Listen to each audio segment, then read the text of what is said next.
Maka 1,5 kilometer itu jarak aman, lalu kemudian cukup dekat untuk bisa disaksikan seluruh orang-orang Konstantinopel. Maka mereka ngelihat orang-orang muslim sholat Jumat di situ. Sholat Jumat, setelah itu kemudian mereka bilang, ini kayaknya kami melihat salib terakhir kali di Hagia Sophia. Dan setelah itu kemudian meriam pertama ditembakkan. Hasilnya apa? Hasilnya kita kira Muhammad Al-Fatih menang, tapi ternyata kalah total. Kenapa kalah total? 400 kapal kalah dengan 27 kapal.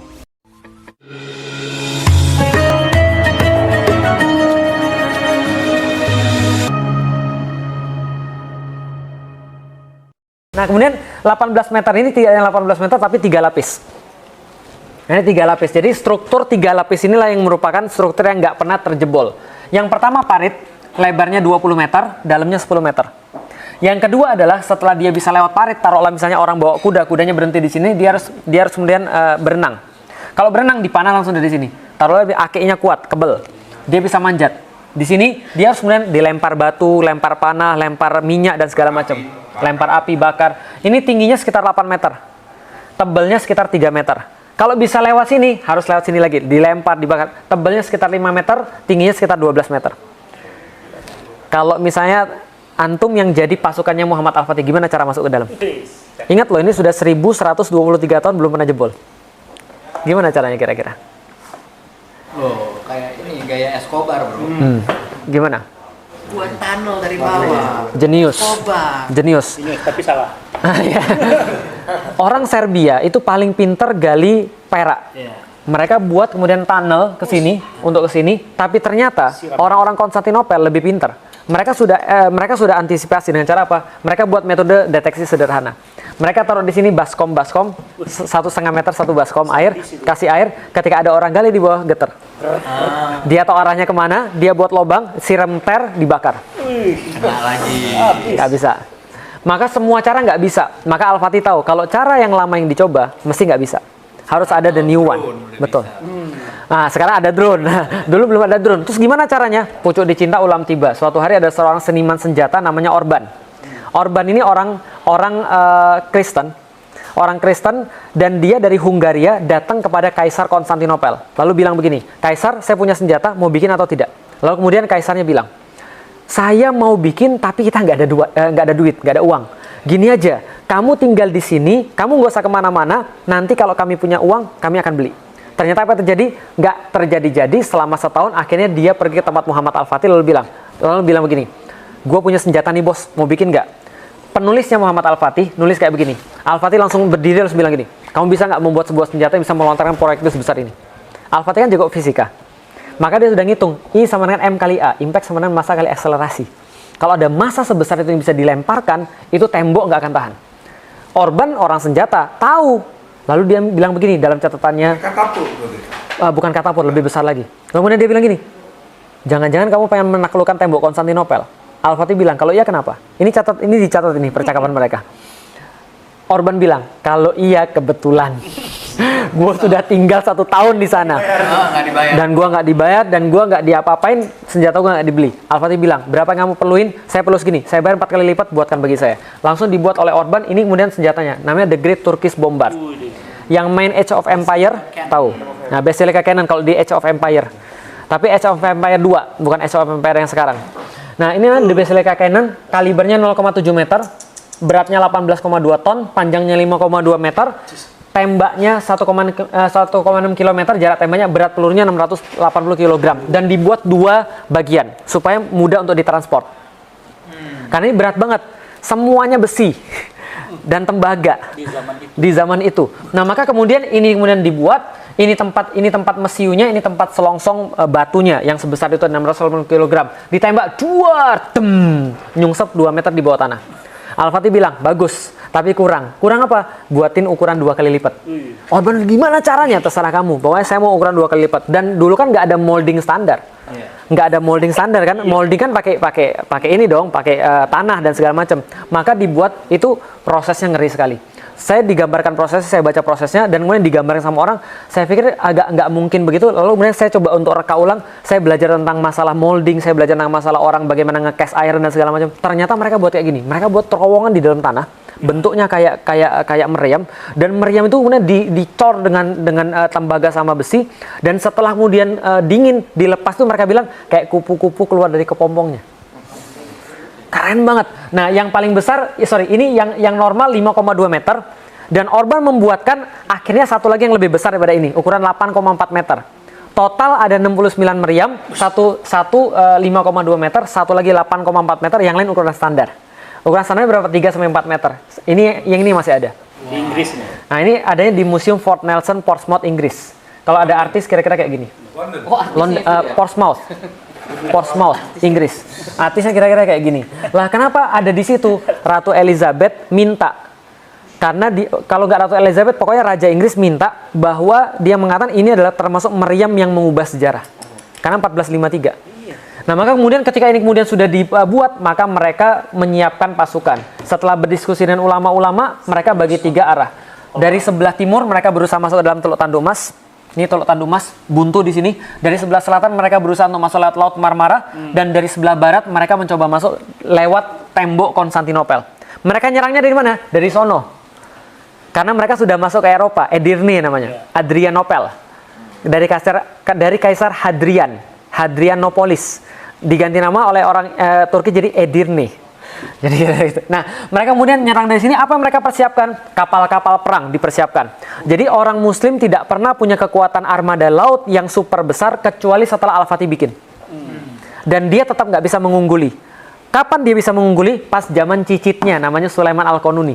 Nah, jadi ketika kemudian Sulaiman Al-Qanuni bikin pasukan armada laut, itu seluruh pasukan Islam itu menyamai seluruh gabungan pasukan Eropa. Horor. Karena waktu itu pasukan Eropa yang paling punya kekuatan laut adalah Venezia sama Genoa, belum ada Italia. Venezia, Genoa kan masing-masing kan satu kayak despot gitu pokoknya, jadi kayak kota-kota tersendiri. Ada kompas belum ya? Sudah ada kompas zaman itu. Betul. Nah, jadi ketika kemudian 400 kapal ini dibuat oleh Muhammad Al-Fatih mengepung Konstantinopel dari Laut Marmara, ini kapalnya masih kecil-kecil, masih sekitar 30 sampai 38 row. Dayung. 2 lapis. Makanya namanya bireme. Bireme itu ada 2 row, semua gayung. Bisa masuk sungai. Karena dia sistemnya gayung. Tapi lalu kemudian dari sebelah utara beberapa kapal kecil kemudian dikerahkan. Dan total 250.000 pasukan ini menyerang jalan dari Edirne sampai dengan Konstantinopel 2 bulan. Dan semuanya ditentukan oleh Aksyamsuddin. Nyerangnya di bulan ini, perginya di bulan ini. Gurunya. Nanti kita tahu kenapa. Nanti kita akan tahu kenapa. Gurunya jenius sekali. Nah, jadi meriamnya ini ditarik oleh 40 kerbau dan 100 orang yang ngeratain jalan. Karena rodanya kan masih roda primitif, bukan roda kayak sekarang. Nah, maka semuanya ini berjalan, mereka bilang ketika siang hari matahari tidak akan sampai ke terompah kami karena terhalang oleh panji-panji kami. Dan pada malam hari Anda tidak akan dapat melihat bumi karena tertutup oleh kemah-kemah kami. Ketika orang-orang Konstantinopel giliran melihat barisan-barisan mereka bilang gini, like a river of steel. Itu jalan pada mereka kayak sungai dari besi, bercahaya, mengkilat kemudian berjuzirah dan memenuhi pandangan kami from shore to shore. Memenuhi pandangan kami dari pantai sampai ke pantai. Maksudnya apa? Dari pantai sampai ke pantai, Muslim semua di situ. Sampailah mereka pada tanggal 4 April 1453. Istirahat pada tanggal 5 April 1453 dan pada tanggal 6 Aksyamsuddin bilang mulai penyerangan. Kenapa? Nah, kenapa tahu pada tanggal 6? Ada yang tahu? Karena itu hari Jumat. Dan kaum muslimin dari dulu selalu memulai hal-hal penting pada hari Jumat. Karena itu adalah awalnya hari. Jadi kita, betul, kayak senangnya kita. Ini Jumat. Sayyidul Ayyam. Penghulu daripada para hari itu hari Jumat. Paling bagus itu hari Jumat. Dan kenapa hari Jumat? Dan dimulai setelah matahari tergelincir. Kenapa? Karena pada saat sholat Jumat semua muslim mendoakan pasukan di garis depan. Maka dulu ketika sholat Jumat pasti mendoakan pasukan di garis depan. Ya Allah, permudahlah, ya Allah mudahkanlah Islam untuk tersebar dan segala macamnya. Karena berdoanya di hari Jumat. Nah, kemudian 6 April 1453 pagi-pagi dikasih seperti sabda Rasulullah, sebelum kamu kemudian untuk membebaskan satu negeri, maka tawarkan mereka untuk masuk Islam. Kalau tidak mau, tawarkan mereka untuk membayar jizyah. Kalau mereka tidak mau, maka perangilah orang-orang yang memerangi kalian. Karena kalian bukan untuk memerangi orang, bukan untuk memerangi manusia, tapi memerangi kezoliman untuk menyebarkan agama. Ditawarkan sama Muhammad Al-Fatih. Mau yang mana? Serahkan kota kepada kami, bayar jizyah, atau kemudian mau diperangi. Lalu kemudian kaisarnya bilang, lebih baik kami mati. So be it.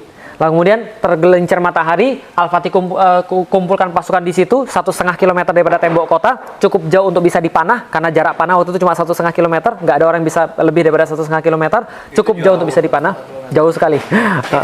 Crossbow. Dan itu nggak bisa. Maka 1,5 kilometer itu jarak aman, lalu kemudian cukup dekat untuk bisa disaksikan seluruh orang-orang Konstantinopel. Maka mereka ngelihat orang-orang Muslim sholat Jumat di situ. Sholat Jumat, setelah itu kemudian mereka bilang, ini kayaknya kami melihat salib terakhir kali di Hagia Sophia. Dan setelah itu kemudian meriam pertama ditembakkan. Hasilnya apa? Hasilnya kita kira Muhammad Al-Fatih menang, tapi ternyata kalah total. Kenapa kalah total? 400 kapal kalah dengan 27 kapal. Sadis ya Konstantin. Karena kita baru bisa buat bireme, mereka sudah punya galeon. Apa itu bireme? Bireme, dua row orang yang dua row orang-orang yang dayung. Mereka punya galeon. Galeon itu geli. Mereka punya galeon, galia. Nah, galeon itu dibandingkan kapal-kapal kita dalam sejarah itu ditulis, dalam textbook ditulis seperti semut mengerubuti batang kayu. Jadi besar banget kapal-kapal mereka karena Venezia dan Genoa memang jago buat kapal. Makanya ada celana jin. Dari mana celana jin? Dari Genoa. Kenapa orang Genoa pakai celana jin? Mereka menemukan baju khusus untuk buat kapal, namanya jin. Orang-orang Genoa mereka punya baju jin untuk buat kapal, ringan dan tidak mudah rusak. Maka kemudian ketika mereka punya kapal Islam kalah total di situ. Lalu kemudian dari sebelah timur gimana? Dipasang rantai segede kingkong. Rantai segini gini, nggak bisa lepas. Kapalnya tuh nggak bisa masuk karena dihalangi rantai. Bagaimana dengan sebelah barat? Meriamnya ditembakkan, tapi baru ketahuan kelemahannya. Apa kelemahannya? Reloadnya 3 jam sekali. Kelamaan. Baru ketahuan kelemahannya. Maka 1 hari 1 malam cuma bisa nembak 7 kali. Nggak bisa lebih. Tembak, hancur semen. Tembak, hancur semen. Belum yang hancur-hancuran semua. Zaman dulu, tembaga ditembakkan dengan mesiu, itu koefisien geseknya panasnya luar biasa, dan kalau ditembakkan terus, pecah. Dan bukan hanya pecah di situ, tapi dia tidak punya waktu yang lama untuk bisa jadi dingin. Barrelnya itu Barrel hancur. Banyak barrel hancur melukai banyak orang. 69 meriam itu banyak yang hancur. Sampai pada satu titik, semua pada mati, tembok itu masih berdiri megah. 2 pekan setelah penyerangan, itu tembok nggak ada ngaruhnya. Orang-orang muslim lihat, ternyata persiapan kita tuh hancur lebur di bawah tembok ini. Mulai muncul suara-suara sumbang. Pernah naik gunung? Kapan orang paling banyak gagal pas naik gunung? Awal mulai, setengah, atau pas sudah mau nyampe? Betul. Orang sudah pas mau nyampe tuh biasanya banyak ngeluh, banyak stres, tiba-tiba kakinya nggak bisa bergerak, tiba-tiba segala macam, gue udah mau mati nih, gue udah mau jantungan nih, padahal udah sampai. Betul. Itu orang banyak nyerah ketika udah mau sampai. Ketika dalam kondisi begitu, banyak suara-suara sumbang. Muhammad Al-Fatih orang gila. Pulang aja lah. Ngapain di sini? Ini gara-gara anak kecil, 21 tahun, nyuruh-nyuruh kita, banyak yang mati. Al-Fatih tahu nggak beres semua. Ternyata memang betul. Dalam setiap perjuangan tuh pasti ada sampah yang suka nyebarin hal-hal yang nggak benar. Dan ternyata sampahnya datang dari higher rank. hoaxer. Betul. Yang membuat orang jadi kacau balau. Professional hoaxer. Betul. Nah, kemudian setelah itu dikumpulkan para perwira tinggi, Al-Fatih bilang, kita pulang atau kita lanjut? Semua nggak ada yang ngomong karena Al-Fatih ini 21 tahun temperamental. Dan ini menyebabkan kenapa sejarah itu lebih senang dengan Salahuddin dan lebih kejam pada Muhammad Al-Fatih. Karena Al-Fatih memang temperamental, Salahuddin enggak. Salahuddin sangat baik sekali. Muhammad Al-Fatih temperamental. 21 tahun, tapi kalau ada yang salah, itu bisa bahaya. Nggak ada yang ngomong kecuali satu orang yang tua, yaitu adalah penasihat dari zaman bapaknya namanya Halil Pasha. Halil Pasha bilang, Muhammad, kamu tahu saya? Iya, kamu adalah penasihat dari zaman bapak saya. Silakan Lala, silakan kakek, silakan ngomong.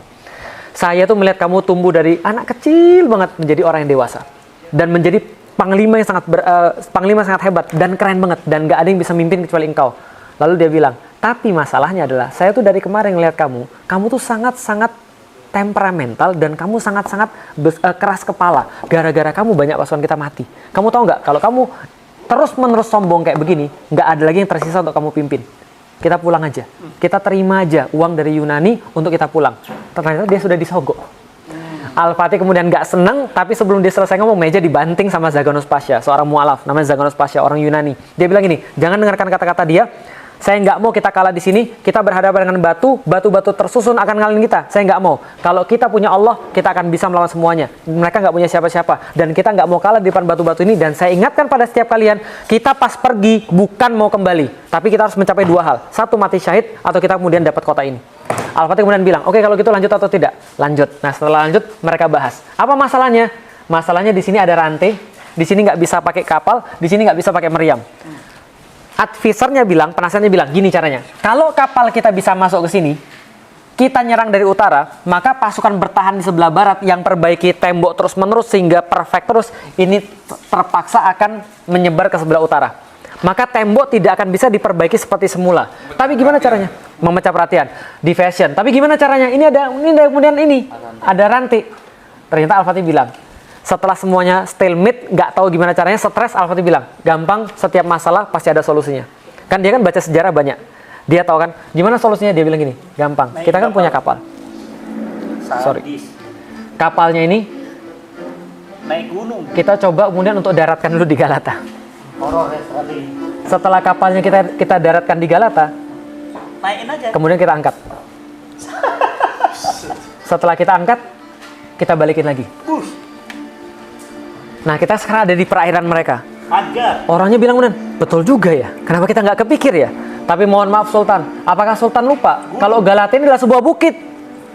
60-an meter Pak, 1,5 kilometer bawa kapal, serius nih. Lalu kemudian mereka bilang, ini nggak mungkin. Keluar quotes-nya Al-Fatih yang sangat keren banget, yang sampai sekarang masih dipajang di mana-mana. Jangan bilang pada saya nggak mungkin sebelum kamu mati dalam mencobanya. Jadi kalau kamu masih hidup, mungkin. Betul. Jadi kalau kamu masih hidup, jangan ngomong mustahil. Sudah keputusan Sultan, semua oke. Lantas kemudian diputuskan pada 21 April, kapal-kapal akan diangkat. Yang terjadi kemudian, pada esok harinya 22 April 1453, 72 kapal pindah dari Selat Bosforus kepada Selat Tanduk dalam waktu 1 malam. Luar biasa. 1 malam pindah 72 kapal perang. 1 malam. Dalam waktu 1 malam. Dan punya Pirates of the Caribbean. betul, betul. Hans Zimmer, gitu kan ya. Nah, ketika kemudian pada esok harinya 22 April 1453 itu mereka tuh kaget. Kenapa? Konstantinopel tuh kemudian tiba-tiba takbir dari atas Bukit Galata. Mereka lari tunggang langgang naik ke atas menara yang paling tinggi. Mereka lihat horor. Bendera la ilaha illallah Muhammad Rasulullah itu berkibar di atas, benderanya Turki warna merah dan warna-warna yang lain. Yang pas mereka lihat ke bawah lebih stres lagi. Kapal-kapal perang masuk ke dalam wilayah mereka yang mereka rasa paling aman berubah jadi wilayah yang paling berbahaya bagi mereka. Dan kemudian mereka tetap melanjutkan perang sampai tanggal 27 Mei 1453. Hampir 2 bulan sampai Al-Fatih bisa buat lubang yang besar banget yang nggak bisa diperbaiki lagi. Setelah buat lubang yang besar banget, Al-Fatih katakan pada hari ini 27 Mei berhenti semuanya untuk berperang. Berhenti semuanya. 2 hari lagi serangan terakhir. Kalau kita kalah, biar kita terkubur di bawah tembok-tembok ini. Dan kalau misalnya kita nggak bisa menaklukkan kota ini, saya lebih baik nggak usah jadi pemimpin. Karena saya nggak mau kecuali ada kota ini. Al-Fatih bilang begitu. Lalu kemudian dibilang, berhenti hari ini. Besok pada tanggal 28 semuanya berpuasa sunnah. Jadi 28 tuh nggak ada perang. Puasa sunnah semuanya. Karena Al-Fatih tahu bahwa mereka harus mendekat pada Allah. 28, ulama-ulama turun, bicara pada setiap pasukan, bertakwa pada Allah, ingatlah kemuliaan Allah, bersihkan diri Anda, coba luruskan niat Anda, segala macam. Sampai pada tanggal 29, jam 1 dini hari, mereka bertahajud bareng-bareng. Setelah bertahajud, Al-Fatih khotbah kepada mereka dengan khotbah yang tercatat sampai dengan sekarang. Ini khotbahnya. Khotbahnya mengandung banyak sekali pembelajaran. Jika penaklukan Konstantinopel sukses, maka sabda Rasul telah menjadi kenyataan. Dan salah satu mujizatnya akan terbukti. Dan kita akan mendapatkan bagian daripada apa yang menjadi janji daripada hadis ini, kemuliaan dan penghargaan. Oleh karena itu, sampaikanlah pada pasukan satu persatu kemenangan besar yang akan kita capai akan menambah ketinggian dan kemuliaan Islam. Bukan saya, tapi Islam. Bukan kita, tapi Islam. Yang ini paling penting. Untuk itu, wajib bagi setiap pasukan menjadikan syariat selalu di depan mata dia. Ini penting banget. Kenapa? Kemenangan itu syaratnya tidak boleh ada yang maksiat. Selama masih ada yang maksiat, Allah gagalkan pertolongan pada orang-orang itu. Jangan maksiat, jangan maksiat, jangan ada yang melanggar syariat. Nah, nanti kalau kita menang, jangan ngusik tempat peribadatan, jangan ngusik gereja. Kalau saya ketemu dengan mereka, jangan ganggu para pendeta, jangan ganggu anak-anak, jangan ganggu wanita, jangan ganggu orang-orang yang tidak berdaya. Ini pesannya siapa? Pesannya Rasulullah Sallallahu Alaihi Wasallam. Bahkan kata Rasulullah, jangan tebang pohon tempat orang berteduh, jangan membumi hanguskan, jangan bakar rumah, jangan apapun. Kita punya Allah, kita melakukan ini bukan karena apapun, tapi karena mensyiarkan Islam. Setelah kemudian itu, dia bagi 3 pasukan. Pasukan pertama adalah pasukan jomblo. Nah, jadi ini orang-orang jomblo-jomblo ini gitu kan ya. Kalau masuk sana naksir boleh nggak? Hah? Kenapa? Naksir boleh. Boleh, ya ada masalah. Nah, maka jomblo-jomblo ini ada pasukan pertama. Kenapa? Jomblo-jomblo zaman dulu terhormat. Mereka tuh kayaknya saya pikirin kenapa mereka mau jadi pasukan pertama? Karena mereka bosan ditanya setiap Syawal, kapan kawin, kapan kawin, kapan kawin gitu. Jadi mereka mau mati aja. Jadi gitu. Ini pasukan jomblo pertama. Dikasih waktu dari jam 2 sampai jam 4. Oh ya gitu. Saya lupa ada satu jomblo. Iya, kapan kawin, kapan kawin. Jomblo dikasih waktu jam 2 sampai jam 4. Mereka paling minim peralatan, tapi mereka sangat semangat. Nama pasukan Azab. Bukan Azab, bukan. Azab itu artinya jomblo. orang-orang yang belum nikah. Jadi pasukan Azam di 2 jam 4. Jam 4 ditarik mundur. Jam 4 dikeluarkan pasukan reguler, pasukan sipahi, pasukan bersenjata berat tapi kemudian pasukan reguler. Jam 4 sampai jam 6 sipahi ditarik. Dan nggak ada kemenangan juga. Jam 6 dikeluarkan Yeniseri. Jam 6 dikeluarkan Yeniseri sebelum matahari bersinar dari sebelah timur. The rest is history. Konstantinopel takluk. Sebelum matahari bersinar dari sebelah timur, dia masuk dari gerbang ini, dia sengaja milih Gate of Carisius, artinya gerbang Ar-Rahman. Gerbang Ar-Rahman dia masuk. Di sini ada tulisan pada hari Selasa 29 Mei 1453 berapa milad dan segala berapa hijriah segala macam, Muhammad Al-Fatih pada pagi ini memasuki kota ini. Dan sayang sekali ketika saya pergi ke Turki pertama kali, saya nanya di mana tempat ini, di mana tempat ini, nggak ada satupun guide yang tahu. Akhirnya pada tahun 2015 saya jalan kaki nyusurin tembok ini 7,5 km, akhirnya saya dapat. Ini tempat, baru setelah itu orang jadiin sebagai tempat wisata. Tapi sampai sekarang ini tempat ini. Your own research sampai dapat? Sampai dapat. Dulu sudah tahu orang-orang. Nggak tahu orang-orang. Begitu dapat, ini betul. jadi tempat wisata. Iya. Jadi berjasa untuk ekonomi Turki nih. Lumayan.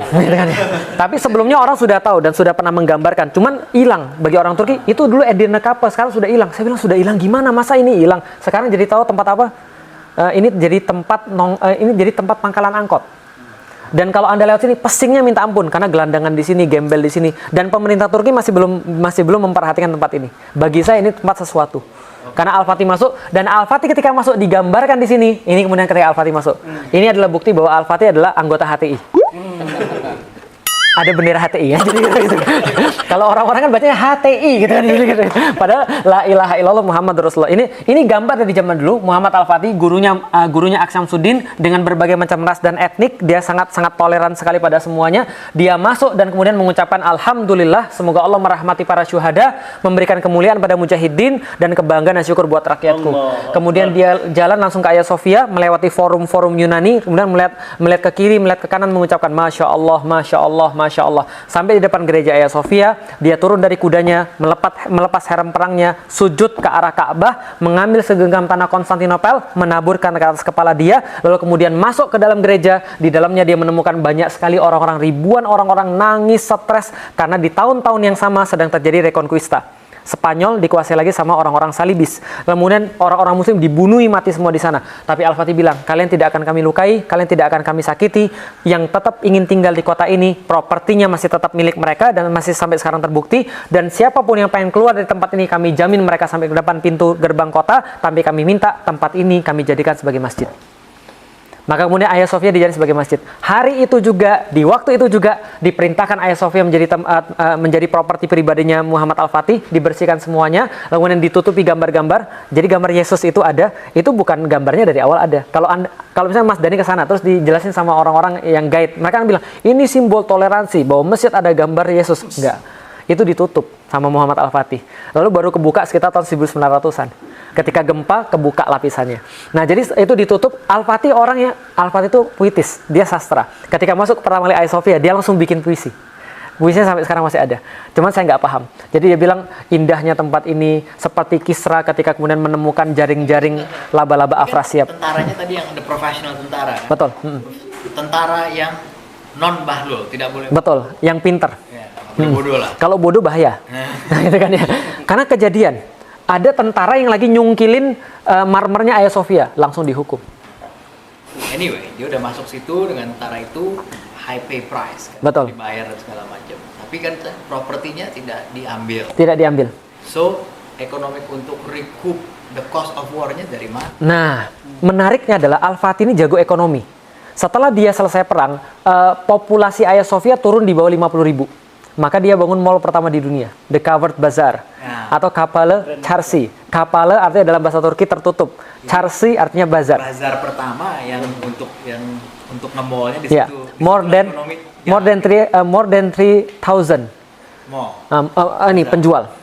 Jadi lebih daripada 3.000 peserta store yang ada di Kapalı Çarşı, Grand Bazaar, yang ada di 007 Skyfall. Jadi kalau nggak salah Skyfall ya, coba nonton aja, itu ada Covered Bazaar. Iya, jadi pas kejar-kejaran naik motor di atas. Nah, jadi Skyfall, James Bond, 007 itu settingnya di sana. Atau ini apa namanya? 700 tahun ya 700 tahun. penantiannya. Betul, 825 tahun. Betul. Nah, jadi ketika ini semua disampai, nah ini karena dan banyak yang nggak tahu. Orang-orang yang ya ignorance terhadap sejarah, mereka bilang gereja itu dibuatnya ke arah timur, gimana bisa dijadiin masjid? Dan mereka nggak ngerti sejarah. Ini gereja ortodoks, bukan gereja-gereja yang ada di Roma. Gereja yang ada di Roma, kenapa ngadepnya ke timur? Karena itu dulu kuil. Kuil itu selalu menghadap kepada matahari terbit, Apollo. Maka kemudian ngadepnya ke sebelah timur. Itu masuk ke sebetulnya Roman pagan. Benar, Roman Dia pagan. aslinya Roman pagan. Diubah jadi yang memakai jubah. betul, diubah jadi gereja. Nah, sedangkan Hagia Sophia ini ortodoks. Paganism. Betul. Nah, ini ortodoks. Ortodoks ini ngarahnya kemana? Yerusalem, Mas. Maka ketika mau diarahkan ke Ka'bah, tinggal diubah 9 derajat doang. Ini yang diambil sama Rusia, ortodoks. Identitas agama Betul. diambil Ortodoks Kristen. Setelah Bizantium jatuh, Rusia mewarisi ortodoks. Karena katanya boleh minum alkohol. Nah, itu kalau itu saya belum tahu. Nah, nanti netizen protes. Nah, setelah kemudian dia bentuk kemudian satu mimbar, semua selesai sebelum asar. Dan asar 29 Mei 1453 berkumandang azan di Konstantinopel. Itu yang saya tebak kenapa Hagia Sophia ketika diubah lagi oleh Erdogan, azannya yang pertama kali itu adalah, yang pertama kali setelah dia berubah adalah azan asar. Karena Muhammad Al-Fatih asar. Nah, setelah kemudian azan masih jadi kemudian gereja sampai dengan sekarang. Dan itu adalah tanda-tanda ya luar biasanya. Nah, ini adalah kemudian awalnya. Saya pengen jelasin sedikit tentang Hagia Sophia. Yang warna abu-abu ini struktur baru. Dibuat oleh Mimar Sinan untuk supaya anti gempa. Karena ini adalah kubah terbesar di dunia, hampir 60 meter. Dan berapa kali jatuh gara-gara gempa. Karena Konstantinopel kan tempat gempa. Lalu kemudian dibangun lagi, dibuat lagi segala macam. Nah, ini struktur-struktur penahan dibuat kemudian untuk supaya Hagia Sophia nggak jatuh. Asli cuma kotak ini aja. Yang merah. Yang merah. Dan ini dibangun. Dan menurut yang saya temukan, Mimar Sinan ketika buat struktur ini semuanya diintegrasikan dengan struktur awal. Kalau mereka mau cabut ini menara-menaranya, ini strukturnya hancur semua. Jadi fondasinya didalemin lagi lah. Betul. Jadi ini kemudian dilakukan oleh Mimar Sinan. Nah, ini 825 penantian, 54 hari perang. Luar biasa. 8 abad. Materinya mulai dari sini. Tadi pendahuluan, ini materinya. Materinya saya mau nanya pada Al, El, dan Dul. Kapan penaklukan Konstantinopel terjadi? 29 Mei 1000 tahunnya berapa? 1453. Oke, 29 Mei 1453. Salah. Batu April kan? Bukan. Kapan penaklukan Konstantinopel terjadi? 29 Mei 1453. Salah. Kapan? Jawabannya adalah Konstantinopel takluk bukan 29 Mei 1453, tapi ketika Rasul mengeluarkan dari lisannya akan ditaklukkan kota Konstantinopel. Rasul mungkin bohong nggak? Sedekah Rasul. Rasul nggak mungkin bohong. Maka ketika Rasul ngomong itu sudah selesai.